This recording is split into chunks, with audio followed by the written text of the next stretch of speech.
les dijo: cuando oréis, decid: Padre nuestro que estás en los cielos, santificado sea tu nombre. Venga tu reino, hágase tu voluntad en el cielo, así también en la tierra. Levante su mano derecha y diga conmigo: el Dios Padre. ¿Cómo he titulado este mensaje? El Dios Padre. Aconteció que un día Jesús estaba orando en un lugar, y cuando terminó Jesús de orar, dice la palabra que vino a él uno de sus discípulos y le dijo: Señor, enséñanos a orar, como también Juan enseñó a sus discípulos. A partir de allí surge el modelo de la oración, yo creo que más orada y más citada a nivel del mundo, y es la oración del Padre Nuestro. Lo que en realidad revela este modelo de oración es que usted y yo tenemos un Padre. Diga conmigo: yo tengo un Padre. Y ese Padre no corresponde a la parte terrenal. Obviamente usted tendrá el suyo en la parte terrenal. Lo que Jesús está enseñando es que usted y yo tenemos un Padre que está en los cielos. Mira a su hermano y dile: tú tienes un Padre que está en los cielos. Lo cual indica que tú no estás huérfano. Lo cual indica que yo no estoy huérfano. El título de Padre fue revelado por Jesús a los judíos, particularmente en el Nuevo Testamento. En el Antiguo Testamento Jesús quizás era denominado por diferentes nombres, como Jehová. Usted va a encontrar que en el Nuevo Testamento no aparece el nombre Jehová, como Jireh, como Adonai, como el Shalom, como el Yo Soy. Pero Jesús viene a revelarle a los discípulos que el Dios que creó los cielos y la tierra era nuestro Padre. Es importante aclarar en esta mañana que aunque Dios es Padre, no es Padre de todos. ¿Cómo así? La Biblia es muy clara cuando dice en el Evangelio de San Juan que cuando Jesús vino a los suyos no le recibieron. Mas todo aquel que cree en su nombre le dio potestad de ser hechos hijos de Dios. La relación con Dios como Padre e hijos surge del resultado de mi relación con Jesús. ¿Cuántos dicen amén? La gran mayoría conocen a Dios como un juez. La gran mayoría conocen a Dios como el creador del universo. Pero Jesús viene y lo revela como un Padre, como el Padre que toda la raza humana necesita.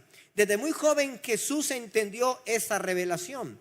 La Biblia dice que cuando él estuvo 3 días aparentemente perdido de sus padres María y José en la parte terrenal, vinieron a buscarle y lo hallaron en el templo. Y Jesús les dijo a ellos: ¿por qué me buscáis? ¿No sabéis que en los negocios de mi Padre me es necesario estar? Mas los que estaban allí reunidos no entendieron lo que Jesús les decía. María sabía y entendía, y dice la palabra que guardaba todas estas cosas en su corazón. Los judíos de la época reconocían solo a Abraham como el padre, porque había sido el patriarca, el que había sido escogido por Dios para dar origen a la nación judía.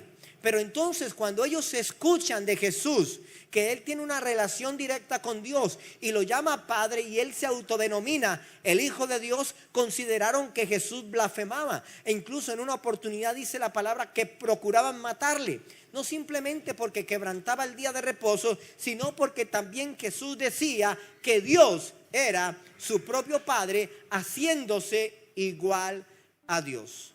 Lo cierto es que no solo tenemos un Dios, lo cierto es que tenemos un Padre. Diga conmigo: yo tengo un Padre al cual debo amar, al cual debo obedecer, al cual debo honrar, al cual debo agradecer y al cual debo glorificar. No glorificamos a Dios simplemente por el hecho que Él sea Dios. Glorificamos a Dios por el hecho que Él es nuestro Padre. ¿Cuántos dicen amén? Porque en muchas ocasiones es fácil adorar a Dios porque Él es Dios, bendecir a Dios porque Él es Dios, exaltar a Dios porque Él es Dios. Pero en esta mañana yo quiero que tú y yo aprendamos a honrar a Dios como nuestro Padre.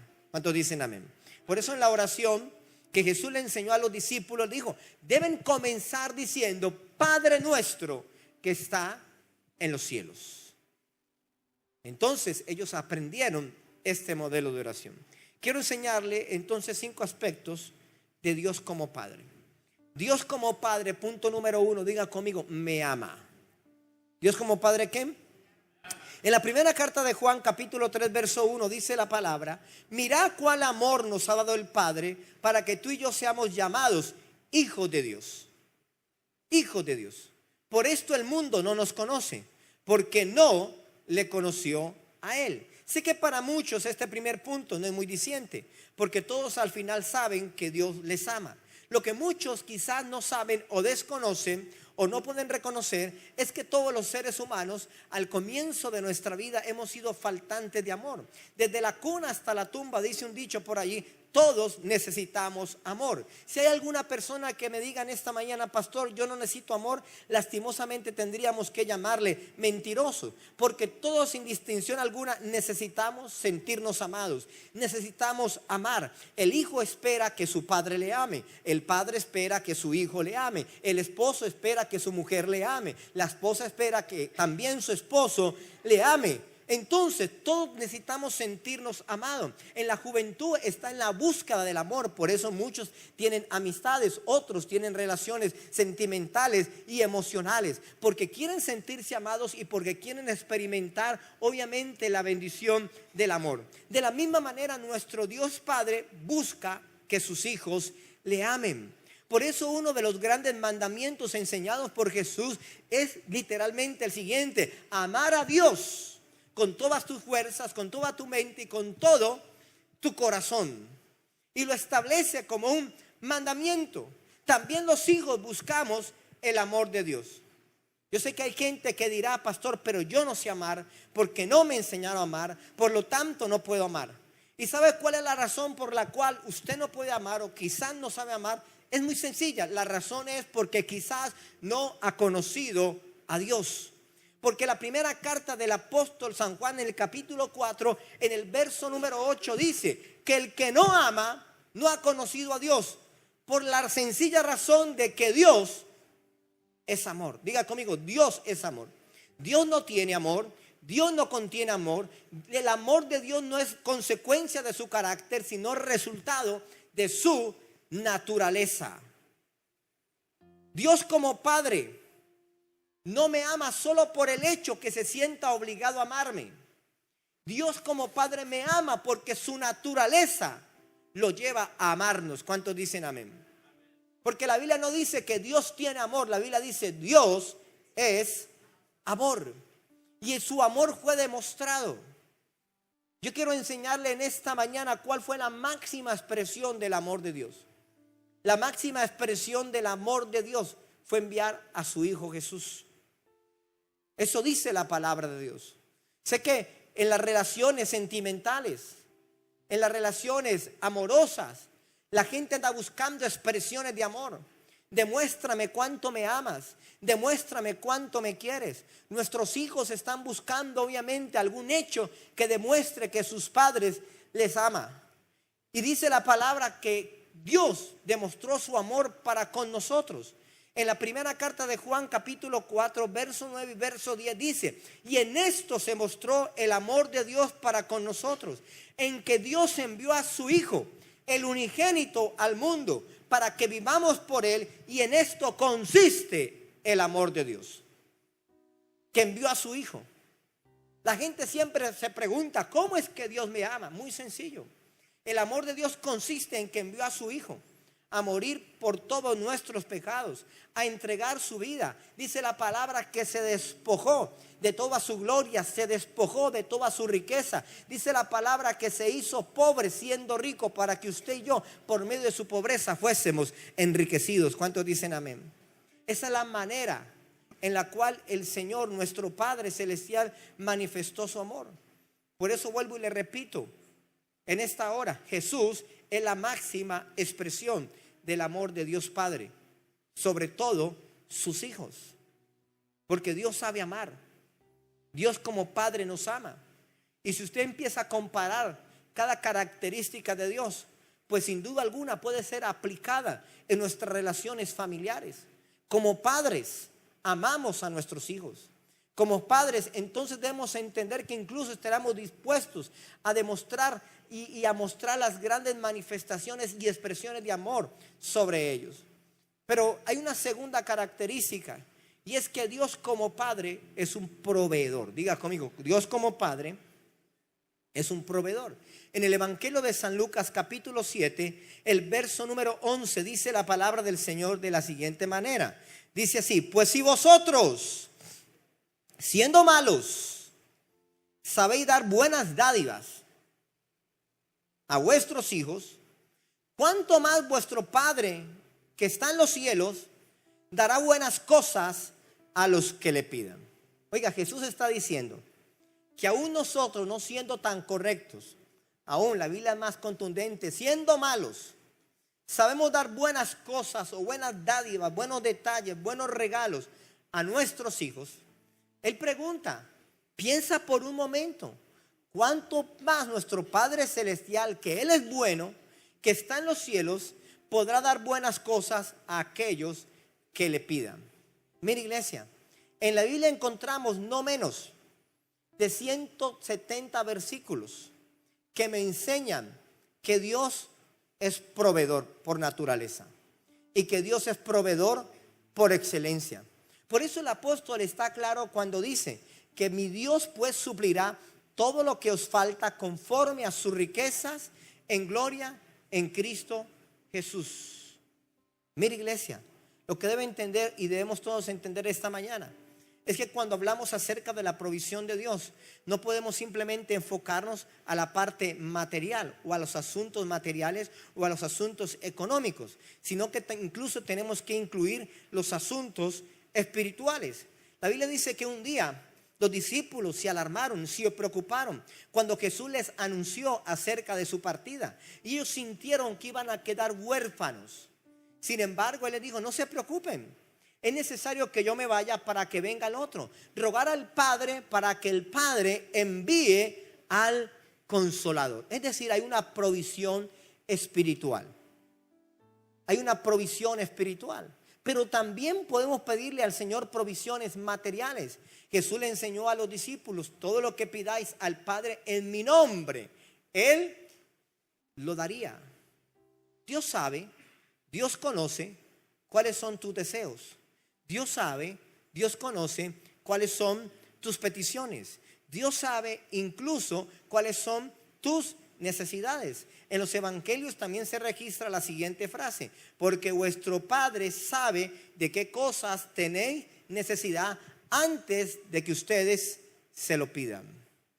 Un buen padre que está criando a sus hijos pequeños, antes de que ellos pidan, el Padre ya sabe lo que ellos necesitan. Yo ya sé lo que mis hijos necesitan, porque los conocemos, porque podemos identificar cuáles pueden ser sus necesidades y sus faltantes.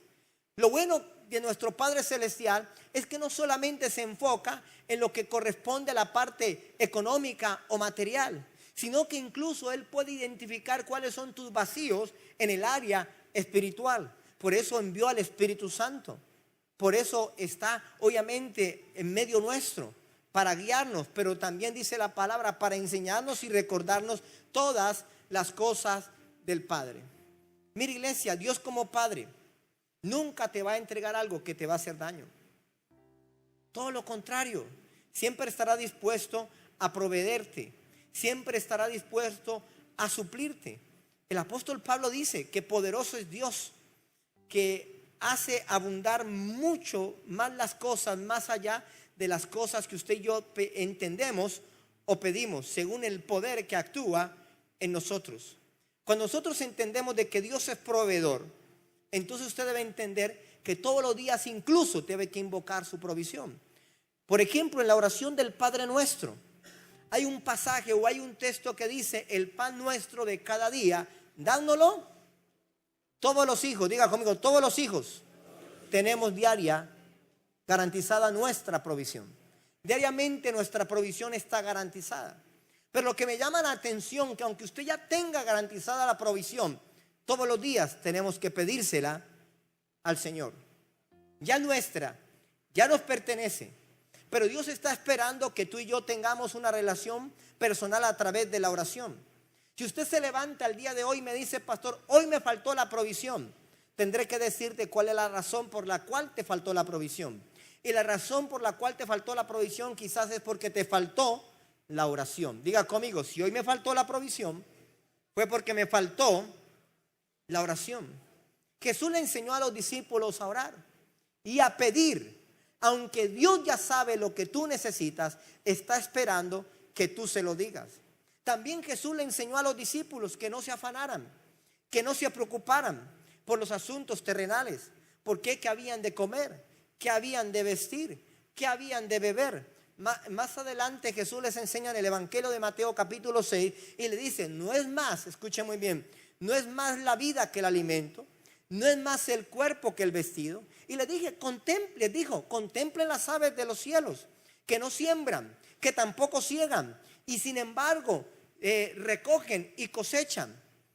Vuestro Padre Celestial aún las sustenta y las alimenta. Y Jesús hace una comparación y les dice, ¿acaso ustedes no valen mucho más que ellas? Por supuesto, yo valgo mucho más que un ave que circunda los cielos.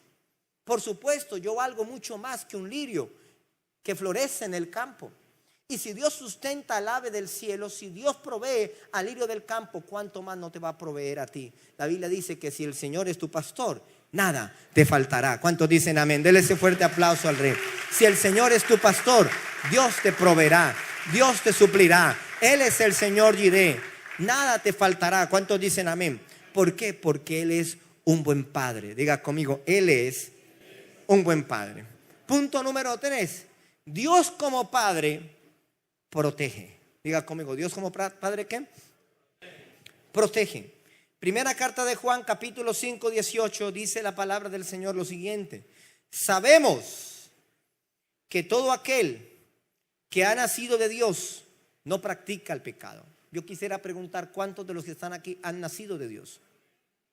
Entonces la Biblia dice que todo aquel que ha nacido de Dios, diga conmigo, no practica el pecado. Si usted ha nacido de Dios, no debe practicar el pecado. Pues aquel que fue engendrado por Dios, Dios lo guarda. Y el maligno no le toca. La pregunta del día, ¿quién no necesita ser protegido por Dios? Creo que todos necesitamos la protección de Dios. Muchas personas quizás han considerado a Dios como una fuerza impersonal, es decir, una fuerza carente de personalidad. Sin embargo, a la luz de la palabra entendemos de que Dios es una persona con todo poder. ¿Cuántos dicen amén? Y su poder es suficiente para guardarnos, su poder es suficiente para cuidarnos, su poder es suficiente para protegernos. La Biblia dice que si Dios es el que te guarda, dice la palabra que a los hijos de Dios el maligno no le toca. Mira la persona que tienes a tu lado, a ti el maligno no te toca. Pero hay un requisito que se debe cumplir. ¿Cuál es el requisito que se tiene que cumplir para que el maligno no te toque?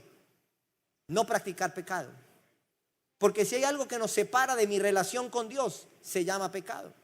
Y cuando un hijo se encuentra separado del padre, difícilmente el padre podrá brindarle la protección necesaria, el amparo necesario, la cobertura necesaria para guardar a su hijo. Por eso, iglesia, la mejor forma de protegernos del peligro es evitándolo. ¿Y cómo se evita el peligro? No practicando el pecado. El pecado nos expone, escuche muy bien, a quedarnos sin la protección divina. La razón es muy sencilla, ya se la dije, porque el pecado nos aleja de Dios. Dios como Padre es un excelente protector. Es más, cuando usted lee, por ejemplo, muchos pasajes del Antiguo Testamento, usted va a encontrar que en muchos pasajes Dios se le reveló a los israelitas como un castillo fuerte. Se le reveló como un refugio. Se le reveló como una roca. Se le reveló incluso como un abrigo. Especialmente en el Salmo 91, que es conocido como el Salmo de la protección. Por eso usted ve en muchos hogares religiosos que al entrar en su casa lo encuentra abierto en dos salmos. El Salmo de la provisión, que es el Salmo 23, y el Salmo de la protección, que es el Salmo 91. Y los religiosos consideran que abriendo su vida en el Salmo 91 van a alejar a los ladrones, van a alejar a las personas que van a hacer el daño. Pero más allá de tenerlo abierto en un salmo, Yo quiero que usted entienda que esto se trata de relación. Diga conmigo, relación.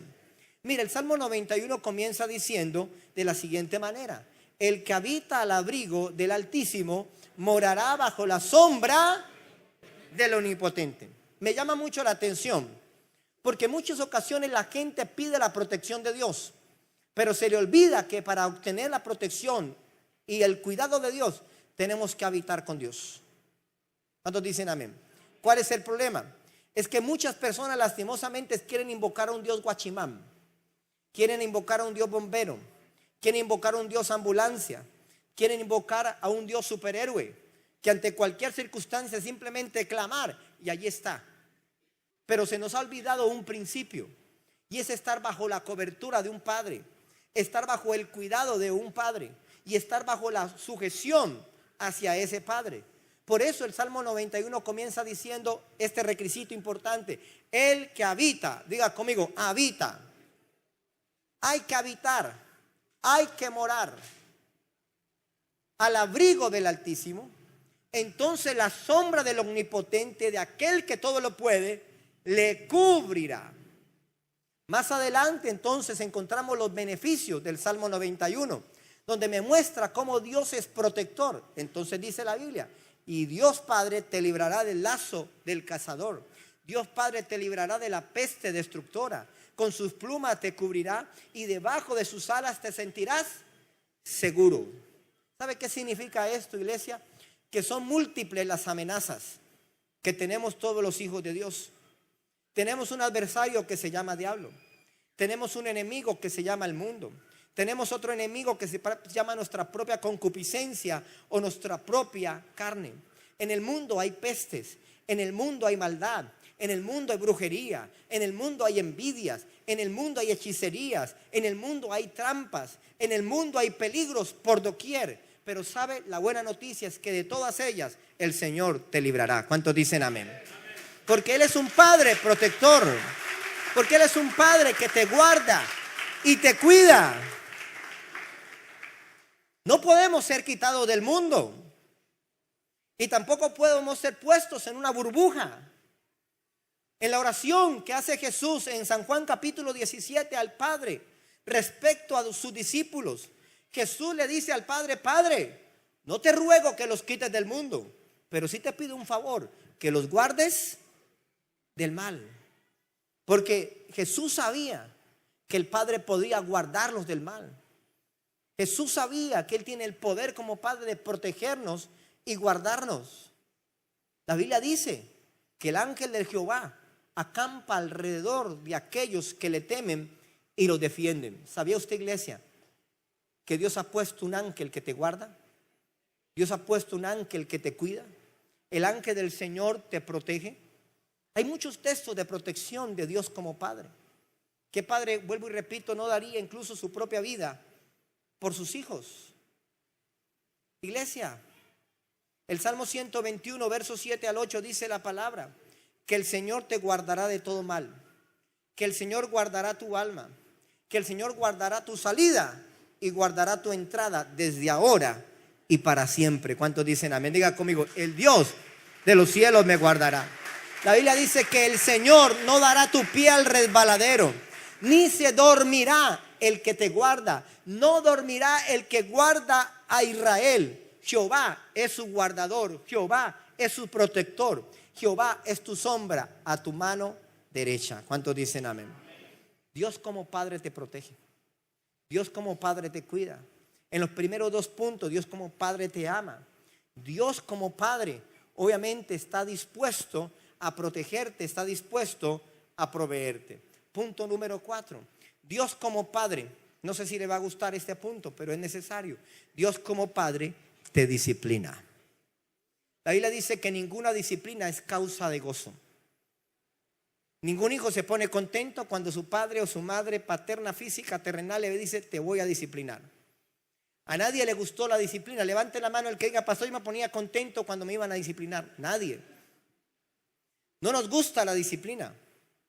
Sin embargo, la disciplina es necesaria.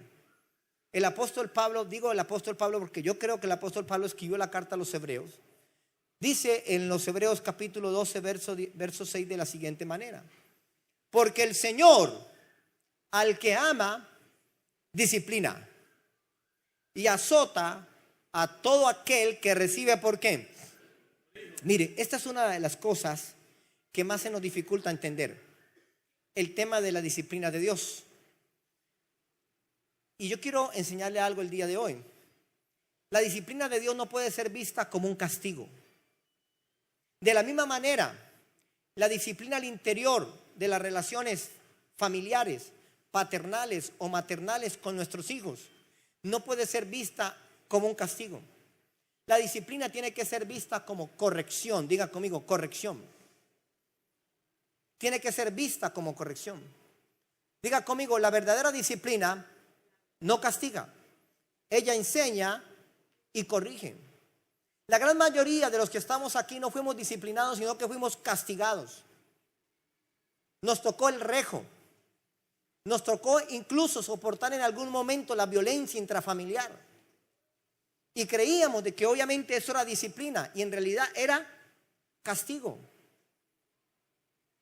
La disciplina de Dios lleva con el objetivo de corregirnos para que luego demos frutos apacibles. Una de las razones, voy a enseñarle varias razones, pero una de las razones por las cuales Dios nos disciplina, número uno, porque somos hijos. Número dos, porque Él nos ama. Número tres, porque quiere corregirnos. Número cuatro, para que andemos en la rectitud y andemos en la santidad. Por eso, como Padre, Dios nos disciplina. Mire, la carta a los Hebreos, acompañe por favor, capítulo 12, versos 7 y 8. Porque la disciplina no es fácil. La disciplina no es fácil. Por eso no estoy haciendo ese tipo de oraciones diciendo, Señor, disciplíname. Es mejor que usted se discipline para que Dios no lo discipline. Yo prefiero la autodisciplina y no la disciplina de Dios. Entonces nunca vuelva a hacer ese tipo de oraciones. Disciplíname, Señor. Porque las disciplinas de Dios son muy fuertes. No son fáciles de soportar. Es más, ¿qué lee usted en Hebreos 12, 7 al 8? Dice, si soportáis, ¿qué? No todo mundo soporta la disciplina de Dios. Dios os trata como a hijos. Porque ¿qué hijo es aquel a quien el Padre no disciplina? A nuestros hijos terrenales no les gusta la disciplina de nosotros los padres. Pero Él explica la razón en el verso 8. Él dice, pero si se os deja sin disciplina, de la cual todos han sido participantes, entonces hay una razón por la cual un padre no disciplina. Y la razón es porque eres bastardo y no eres ¿qué? Hijo. Es decir, que hay una relación entre papá e hijo. Y es que la disciplina es algo que debe estar impreso en ese tipo de relación. Entonces, amada iglesia, yo sé que eso usted está preguntando, y pastor, muéstreme cómo disciplina a Dios. Dios no le va a poner penitencias. Dios no le va a decir que se acueste más temprano. Mire, ¿cómo disciplina a Dios? Por eso es mejor que usted se autodiscipline y no pedirle la disciplina a Dios. Número uno, cuando Dios permite que el diablo lo zarandee. Cuando Dios permite que el diablo lo ataque. Cuando Dios permite que usted pase por un sufrimiento. Cuando Dios permite que pase por una aflicción. Cuando Dios permite que incluso una desgracia le toque. Cuando Dios permite que incluso usted toque fondo. Cuando Dios incluso trae la prueba como forma de disciplina hacia tu vida. Entonces es mejor no hacer ese tipo de oraciones, Señor, disciplíname. Ahora, Dios sabe que como buen padre debe disciplinar a sus hijos. La pregunta es, ¿estamos dispuestos a soportar la disciplina? Sabiendo que obviamente ninguna disciplina que venga de parte de Dios o de ningún padre terrenal va a ser causa de gozo. La Biblia dice que toda disciplina que no es causa de gozo sino de tristeza. Pero al final dice la palabra que va a dar su fruto. Diga conmigo, su fruto. Y ese fruto será apacible de justicia en aquellos que han sido ejercitados por medio de esa disciplina. Nuestros hijos no les gusta la reprensión. Nuestros hijos no les gusta la corrección. Porque obviamente eso implica que hay cosas que ellos tienen que dejar, que todo no se les puede entregar. Pero que al final como padres sabemos que eso es lo que nos corresponde hacer por el bienestar de ellos. ¿Cuántos dicen amén? Entonces Dios es un padre. En esta mañana, a través de esta disertación, yo quiero que usted y yo entendamos cuál debe ser mi relación para con Dios. Y punto número 5 y último. Dios como Padre espera honra. Dios como Padre, ¿qué? Espera honra. Anoche, uno de mis hijos se me acercó y me preguntó: papá, ¿qué quieres que te regale? Los que somos padres aquí sabemos que nosotros no esperamos ningún bien material de nuestros hijos, por lo menos yo no. ¿O usted está interesado el día del padre esperando qué le van a regalar? No, ese no es nuestro interés. Uno como padre no espera un detalle. ¿Sabe uno como padre qué quiere? Diga conmigo: honra, respeto, obediencia, admiración. Es más, si ellos supieran lo que nosotros quisiéramos, nuestros hijos no se atreverían a preguntar qué queremos, porque de aseguro no tendrán la plata para darnos lo que queremos. ¿Sí me va a entender? Sí, porque nosotros no vamos a querer un chocolate, nosotros vamos a querer otro tipo de cosas que al final ellos no van a poder entregarlo. Pero uno como padre no necesita algo físico o algo material de sus hijos. Lo que necesita, diga conmigo, es honra. ¿Sabe usted que vivimos en medio de una generación? La generación que dice el libro de los Proverbios. Una generación que maldice a su padre y que a su madre no bendice. En el libro de Malaquías capítulo 1, en el verso número 6, un día Dios confrontó al pueblo de Israel, su pueblo, y le dijo lo siguiente. Le dijo de la siguiente manera. Dios está hablando por medio del profeta Malaquías al pueblo de Israel diciendo: el hijo honra al padre, el siervo honra a su señor. Si pues yo soy padre, él pregunta: ¿dónde está mi honra? Y si soy señor, ¿dónde está mi temor? Dice Jehová de los ejércitos. Dios no espera que tú le entregues un detalle físico, económico, material. Dios está esperando de su pueblo, diga conmigo, honra, reconocimiento, estimación, respeto, valoración, admiración. Muchas veces Dios como padre se ha sentido deshonrado por sus hijos. Muchas veces Dios como padre se ha sentido deshonrado con su iglesia. Y no solamente Dios. En una ocasión Jesús, cuando fue a su ciudad de crianza, Nazaret, dice la Biblia que no hizo allí muchos milagros por causa de la incredulidad de ellos. Y entonces Cristo esbozó el siguiente texto. Cristo dijo: no hay profeta sin honra, sino ¿en dónde? En su propia tierra, entre sus parientes y en su casa. El lugar donde más se deshonra la figura paterna, el lugar donde más se deshonra en la figura materna, lastimosamente se da al interior de la casa y al interior de sus parientes. Es triste y es doloroso saberlo, pero le ocurrió a Jesús estando en su ministerio terrenal aquí en la tierra.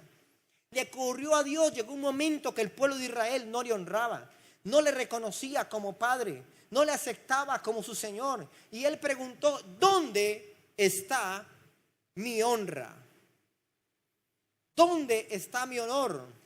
¿Dónde está mi reconocimiento, mi estimación, mi valor? ¿Cómo sabemos o cómo debemos honrar a Dios? Por lo menos hay 5 maneras de honrar a Dios. Lo voy a enseñar rápidamente. Número 1, honramos a Dios cuando lo reconocemos como Padre.